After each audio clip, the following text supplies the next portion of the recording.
Welcome to the 6 Miles to Supper podcast. I'm your host, Kayla Cox, and I've lost over 80 pounds with intermittent fasting 6 days a week, eating whatever I wanted at my meals, taking a cheat day every Sunday, and walking 6 miles a day. And I'm here to help you on your weight loss journey. In today's episode, we're going to talk about the power of varying the difficulty on the weight loss journey. So I am a firm believer in easy. I wasn't always. I used to think that you should make it as difficult as possible on yourself. When I would try to lose weight, I would think you need to go on the hardest plan that you can possibly do because otherwise you're really not trying that hard. And this did not work out well for me because, I from the time I was a kid, I would go on these, really difficult diets. I would usually lose weight, but then what would happen? I would go back to, my normal life, the one where I just eat what I want to eat. And eventually I would gain all the weight back plus some. And so I had to change my thinking on this. I had to realize that you don't need to do something super duper difficult in order to lose weight. But as I was losing the 80 pounds, I did learn the value of occasionally changing the difficulty. So most of the time on the weight loss journey, it's good to just be in your normal mode. The normal mode meaning something that actually feels easy, something that feels very doable, something that feels like, okay, I'm having results, but I don't feel deprived. I don't feel resentful of my plan. But then occasionally it's helpful to increase the difficulty just a little bit and only for a short amount of time. And then other times decreasing the difficulty so that it feels even easier. And varying the difficulty is really helpful for a couple of reasons. The first thing is that it helps you to have a little variety. It helps the weight loss journey feel less boring, and that's important. And when you vary the difficulty a little bit, it can teach you things about yourself. It can show you that you really are stronger than what you think you are. When you make it easier on yourself, you can also see that you can sometimes take breaks and it's going to be okay. The world will not end just because you took a day off. It can really help break you out of the mindset of you always have to be going as hard as you can and you can never let your foot off the gas for a second. So first, let's talk about varying the difficulty so that you make it a little bit more difficult on yourself occasionally. So I want to be really clear here. I'm not talking about doing things, making things more difficult for a long period of time. I'm talking about short little things you can do just to prove to yourself that you're a little bit stronger so that your normal mode feels even easier. So one thing that I did that I think was really helpful was to sometimes, when I was fasting, pick up some food and then not eat it. And I know that sounds maybe a little bit silly, but when you're fasting, one of the easiest ways to fast is just to stay away from food. If you just get physically away from food, it's a lot easier to fast. And I would practice this by, going out on my walks and actually leaving my house so that I wouldn't be near food. But over time, what I started to see was, I need to show myself that I can be around food and not eat it. And so I would do that. I would say, okay, I can be in the house. I don't have to go outside. I can just be walking around and not eat. And then I would start to do things like pick up food and not eat it. And this was kind of an interesting thing to experience, the act of actually picking up something. Because normally what I would do if I picked up a piece of food, I was going to eat it. Like there was no real question there. But then just learning how to pick up the food and then just set it back down.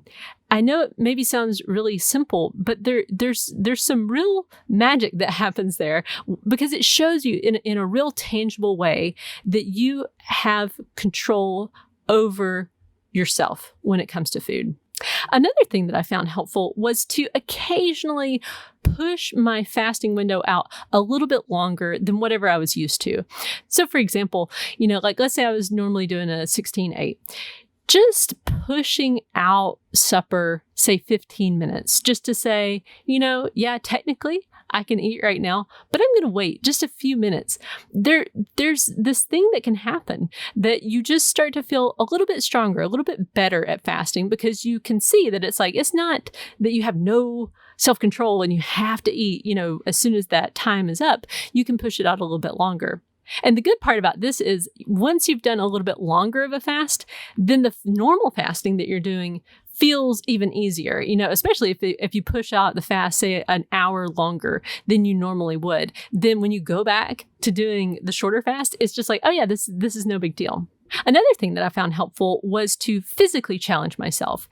So as you know, my goal was to walk 6 miles a day. And in 2016, I decided, okay, I am going to make it my rule to walk 6 miles a day, but I also want to set a personal best for steps, every month. The really neat thing that happened was once I started setting these personal bests, so something more than 14,000 steps that I was used to getting, I would start to feel like, oh, this daily goal that I have is a lot easier. Now, I want to caution you that, one thing that you might feel tempted to do, because I would start to feel tempted to do this, is when I would increase the difficulty, I would start to think, well, this should be my new normal.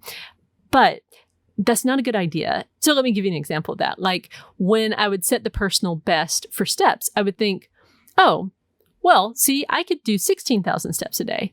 But I started to see very quickly that if I went down that road, pretty soon I'd be, trying to get, 30,000 steps every day, and I would quit. So I had to kind of reel myself back in and say, okay, yes, I am capable of doing a bigger step goal, but I need to always be thinking about the larger context of how will this fit into my life? And I had already decided, 6 miles a day, that's plenty. And so just be aware that when you increase the difficulty, there may be that temptation to make it a permanent increase, but you should back off from that. And instead think, before you make any kind of change, is this something I could do for the rest of my life?